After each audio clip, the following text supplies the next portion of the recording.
Right now we're in Victoria, what is it? Victoria, Canada. Victoria, Canada. About to this city. See what's out here.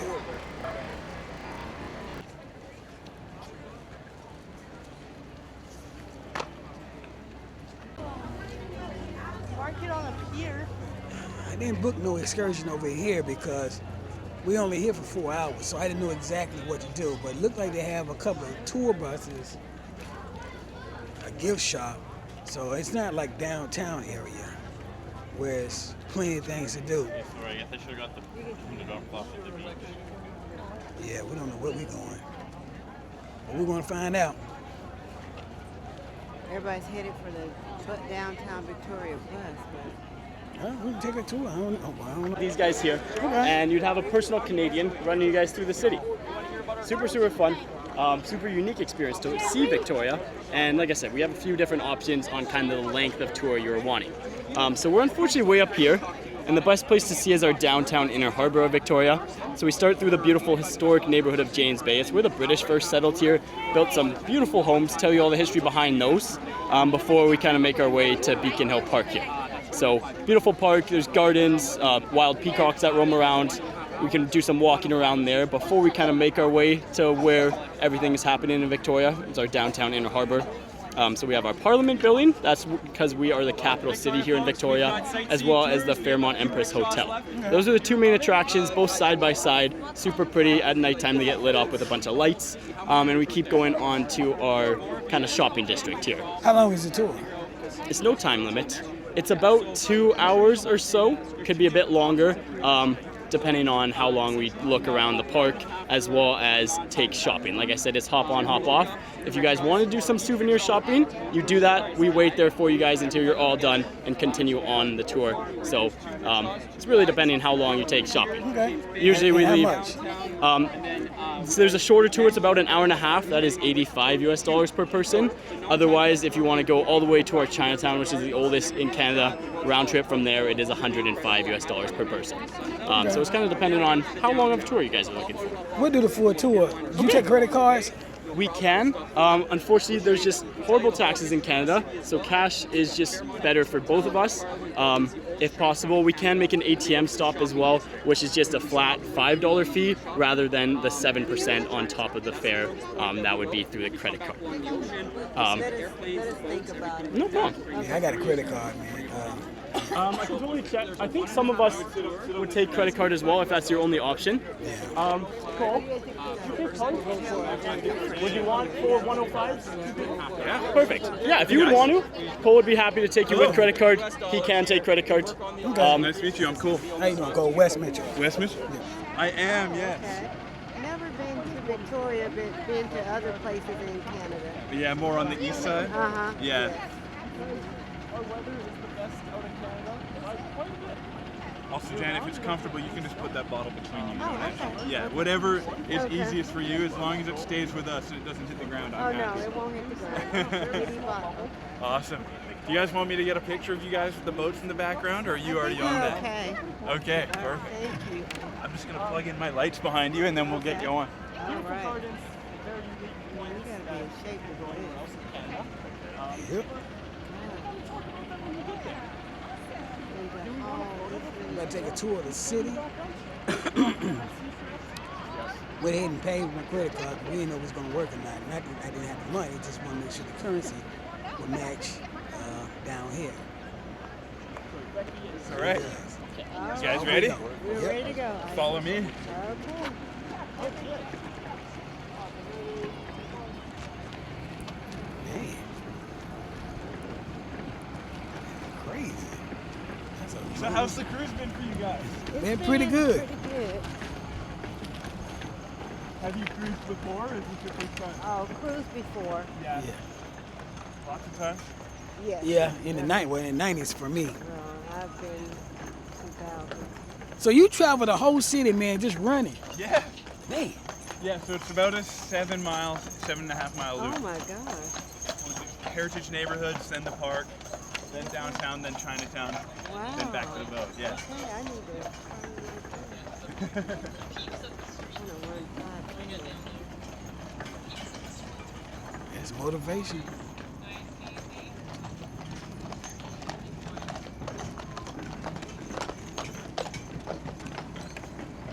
Very interesting.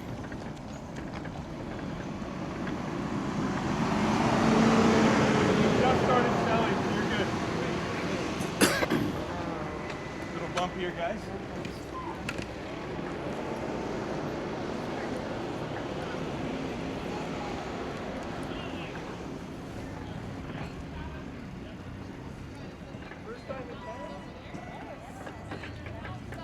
And what's your name again? Cole. Cole, okay. Yes. And yours Wes. was West. Okay. I couldn't remember if that was your first name or your last name, but I knew it was one of them. They can pull and talk at the same time. I can barely pedal and talk at the same time. So these guys are like the superheroes of the industry here. You got that right. Say more, say more. Say more.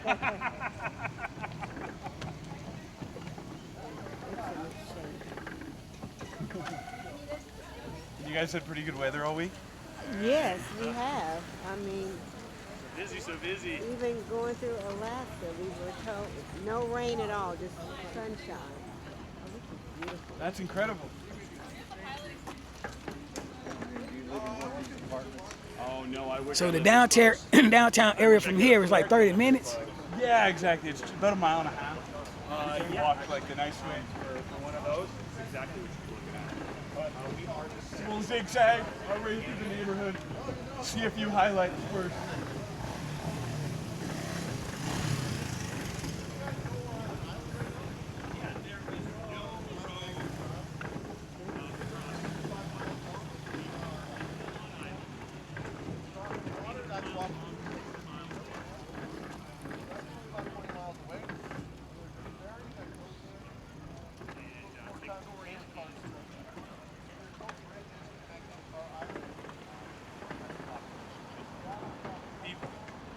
You guys are actually my first ever customers off the MSC. Oh, Oh, really? Yeah, okay. because it's been coming all summer, but usually I would have commitments Sunday nights, so I would run a tour up in Royal Caribbean and then I would go disappear. Oh, okay. So it's lovely to finally meet some of you guys. Yeah, do you guys know anything about Victoria? Do you do any research? I haven't, really. no, did not. Okay, perfect. No one ever has, so don't feel bad. But welcome. You're on Vancouver Island right now. So we're on an island. It's about 300 miles top to bottom. And we're right on the very southern tip of it. So we're farther south than anywhere else in Western Canada right now. We're actually lined up right about with Bellingham, Washington. Oh, it's closer. And being farther south means we have pretty good weather. Hey, Paige. I love it more than anything in the world. She's a good friend. there you go. Yeah, so we're a great little city. It's about 400,000 people in the metro area, but the whole island's only 900,000. So if you get out of town, you're in very small towns, hunting, fishing territory, really good camping or surfing on the island as well. Kind of whatever you want to do. Even like good skiing and snowboarding. Less than 3 hours away from a good from a good surf beach, you know? Okay. So it's really, really great to live here. And those mountains down to the south, those are only 20 miles away. Don't belong to us, they belong to you guys. Oh, okay. So that's Washington State. We're 3 times closer to Washington State mainland than we are to Canada's mainland. Wow. Okay. So how far is Windsor and Vancouver? Vancouver's about 65 miles away. Okay. Windsor is about 2/3 of the entire country away. Okay. So, yeah, what is that, like 2,000 miles or something? It's it would be like driving from Seattle to Detroit. Would be here to Windsor, Okay, right? got it. Yeah. But those mountains leave us with really good weather because they act like magnets for any rain clouds. So Seattle, 60 miles away, and Vancouver, 70 miles away, get about 60 inches of rain every year. But here in Victoria, we get less than 25. Oh, So we are a perfect little microclimate where it's not actually a rainforest. So what time does it start getting dark around here? This time of year, like, the sun probably goes down around 9. Oh, Yeah, on the summer solstice, it's like 9:40, 9:50, so dusk is at like kind of 10:20.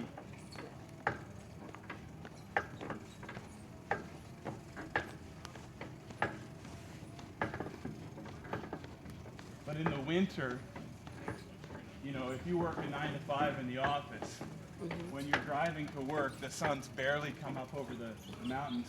And when you're driving home, the sun's basically already down. Yeah, it sounds Sets like around 4:30. sounds like at home. Yeah.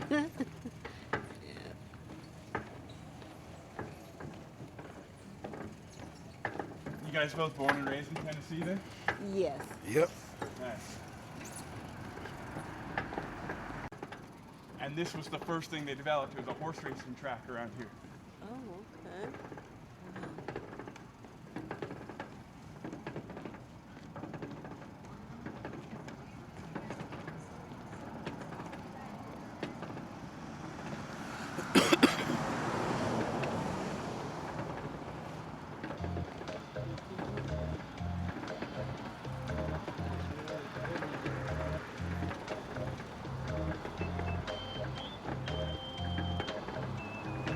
And eventually the land was formally gifted to the city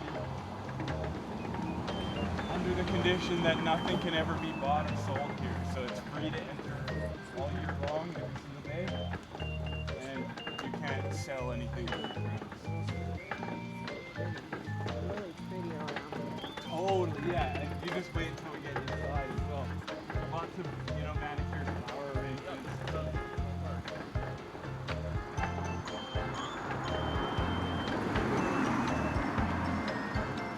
This is July here, and it is cool here. Yes. Now, from where we're from, Tennessee, it's like maybe 90, maybe 100 degrees there, Yeah. and it's like steaming hot. So this is. Isn't it perfect? Isn't it paradise? It is. It is. I mean, it's really like, you know. The hottest day of the year for us will be like 89 or 90 degrees. Really? Yeah. Wow. And a cold winter night for us, Uh-huh. 35, 30. Oh, So we never really get below freezing very often. really? And this year we actually didn't even get a single snowfall. That is amazing. So we don't get below. Now we get below freezing. We have ice storms. Right. You know, yeah, ice freezing and all that. We just had one this past winter. Oh, wow. Uh-huh. Yeah, so the ocean's really beneficial for us because it keeps us cool in the summer, keeps us warm in the winter. It makes us the most, like, we have the least diverse temperature in the whole country. Oh, okay. And at the same time, even with that considered, we have the warmest annual temperature on average.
There's a peacock on the road right there.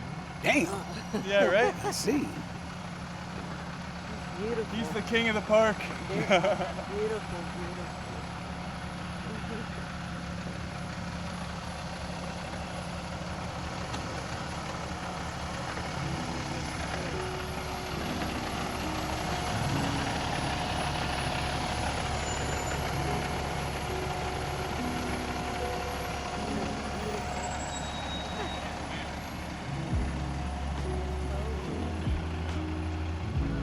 So you have a lot of those just hanging We around? have about There's another one. He's just chilling. there's about 50 of them in the park.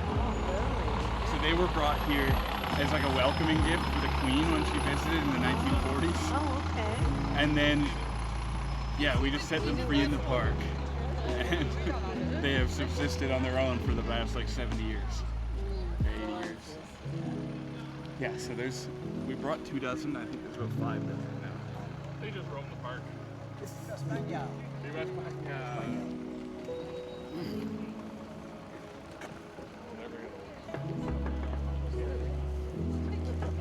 Today there's kind of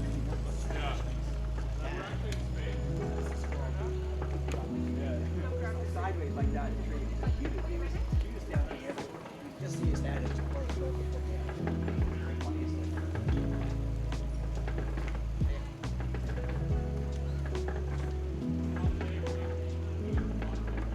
So this whole southern end of the park is all manicured. So these are all like, or I mean, some of them are native, but a lot of them are introduced species. And then after we stop, I'll take you to the northern end of the park where there's a bit more native wildlife. That is so pretty. We'll go around the corner and we can hop out by these flowers, and you guys can take some photos if you like. This reminds me, we have a Centennial Park, and it's like this.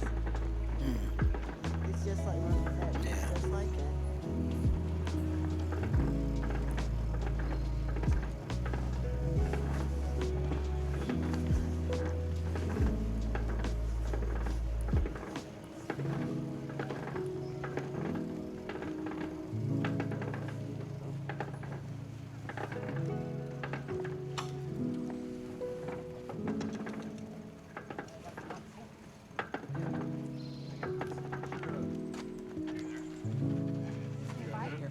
I'll give you a few. You can try to break them in half. I'll keep shaking my. You about to feed it first. You about to feed the squirrel again.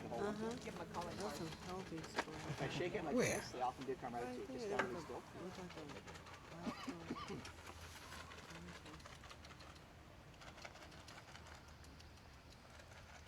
I think it's an Argentinian squirrel, Max. There he goes. Sorry, I'm blocking your view, aren't I? No, you're fine. Is there such a thing as an Argentinian squirrel? I think so. I think he's colorblind, eh? Yeah, he's pretty good.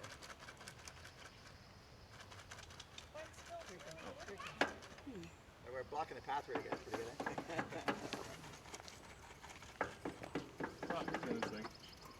Sometimes I'll camera that. Big jump. So there he is. Pretty cute, right? It's really cute. Interesting. I've never seen a squirrel that dark. Me neither. That is so crazy. You've never seen which? You've never seen a squirrel black that squirrel. dark. Right? Yeah, Yeah, no, they're, It's where super we're cool. from, they're light. Great. And so they They're are, great, yeah. funnily enough, we have the gray squirrels too, and funnily enough, they are still eastern gray squirrels, Okay. but it's a genetic morph that makes them almost black. Okay, yes. I've never actually looked into it, but my theory is that because we have like dark rainforest soil where the ground is often close to black, that they've That's why. evolved like that to kind of blend in with the soil, That makes sense. as opposed to sandier areas where you'd want to be more gray, right? Exactly, yeah. That makes sense. So we can hop out and look at some of these flowers here. I can take a pretty good picture of you guys too, if you like. That's fine. We can keep on going deep. Yeah, you can keep going. You want to just keep on rolling? Yeah. Yeah, Okay. that's I'm more eager what downtown look like. Okay, perfect. Just want to make sure. Do you guys need to use a restroom at all? Or are we No, good? we're Okay, fine. then let's I mean, get- if you're tired, man, you take a break, No, man. I'm good, man. I'm good. I just want to make sure you guys are We getting, are. you know, the most out of your tour. I got you. Yeah, this is beautiful.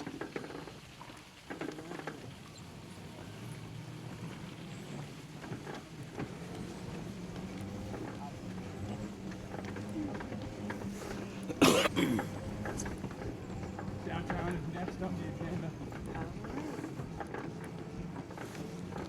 It was the only one that was not built by an architect. This one was built by a 24-year-old con man who was pretending to be an architect. Oh, really? His name was Francis Rattenbury, and he grew up in England.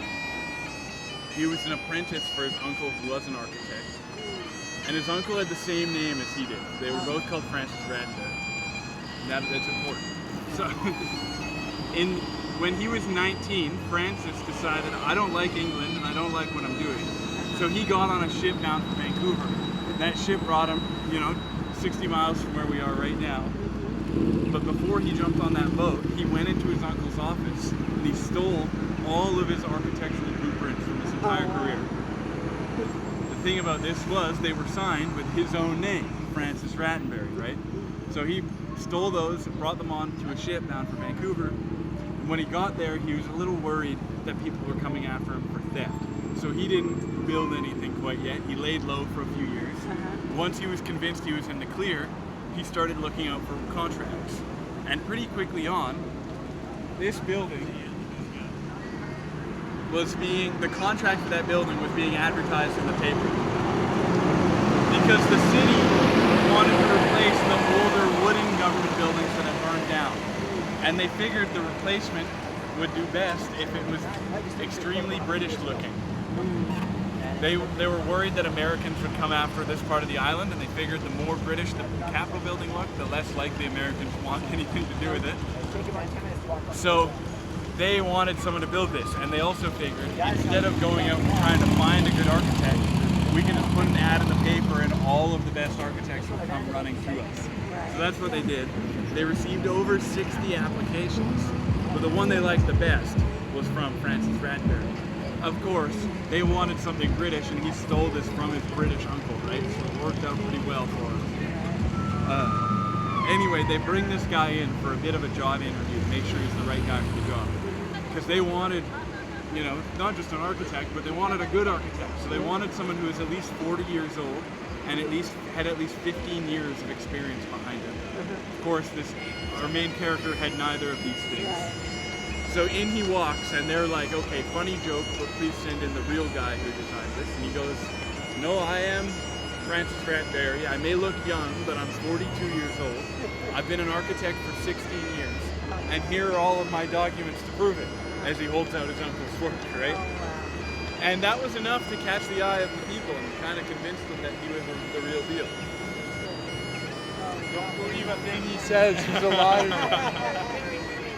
You can see why I have custody of him. He is. No, I'm joking. So yeah, he convinced them, but they wanted to make sure he really was as good as he was saying he was. So they asked him for references.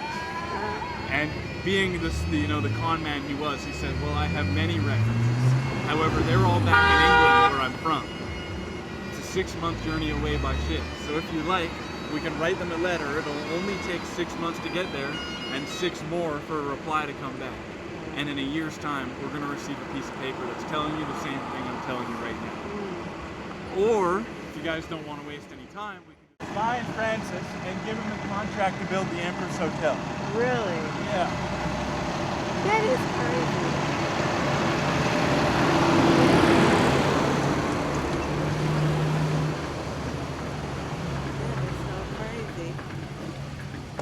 No, he did build this too, right? Oh, he did. Oh, he did. So more stolen blueprints from his uncle. If Janet, doesn't matter if you've been to school, if the Queen says you're an architect, my God, you are an architect. Okay. So he was literally the king of fake it till you make it. And my favorite part is that this building was also plagiarized. So that one was from stolen plans, and this one was, as I was saying, part of a chain of hotels put up by the railway. And Francis knew that there was already a dozen hotels built. So what he said is, to the Governor General, the personal representative of the Queen, he said, I would be honored to accept this contract. However, I know how important this is to you, and I want to make sure I make you proud. So if you would please allow me a few months to return to my studies, I will come up with a design better than anything you've ever seen. He was granted that time. And what he did with it was go to the Chateau Lake Louise, which was a railway hotel in the Rocky Mountains in Alberta, and he used his drafting skills from his youth to blueprint the whole thing head to toe, and come back here, build a carbon copy of it right in Victoria. Wow. So he was a con man through and through. And he called it the Empress because at that point India was still under British rule, so Victoria was Queen of England and Empress of India. And this was his nod to her for saving his life and getting him out of exile. Oh, wow. And after this, he was one of the most sought after architects in town, even though everyone knew he was a shady cat, you know? So did he construct anything else? Yeah, so he went on to build the Royal Courthouse in Vancouver, which is now Vancouver Art Gallery. It's like probably the most beautiful building in downtown Vancouver. And then that building across the water with the pillars, kind of look, I know the sun's there, but that one there with like the Greek looking pillars, that's the steamship terminal. If you guys came here on a ship, not today, but 70 years ago in the 1950s, you'd come on a boat right up to there because the ships were small enough to fit into the inner harbor. Oh, okay. That's nice. Yeah, and then so he kind of flew closer and closer to the Oh, look at that. That is so beautiful. guaranteed whale sightings. Yes. So, what is Canada known for as far as food? What is your... We don't like. We're such a melting pot that there's not a lot of like Canadian cuisine. The most like kind of traditional thing here would be salmon, seafood. So salmon, prawns, cod, lingcod, it's all really good. And then as far as like general Canadian food, poutine would be the only thing. Yeah. I don't know if you guys have had poutine before. Yeah. French fries, cheese curds, gravy. Yeah. And if you go to a good spot, they'll dress it up with like pulled pork or bacon and onion. Yeah. It's been a while. Yeah. Canada. A few other things like Hawaiian pizza, invented in Canada.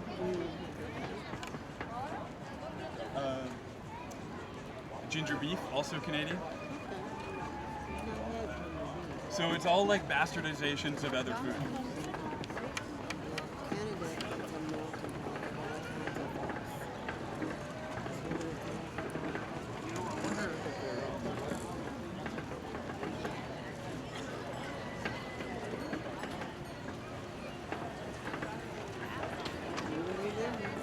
And now this street is pedestrian only until 10 o'clock.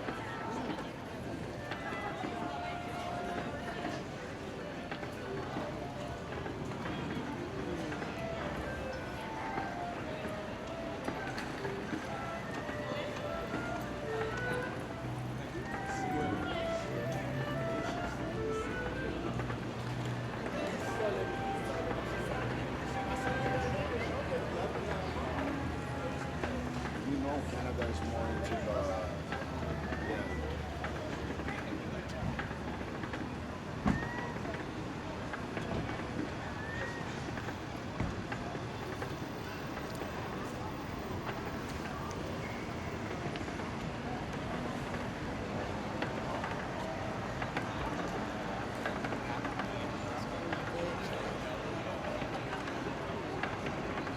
What they in line for?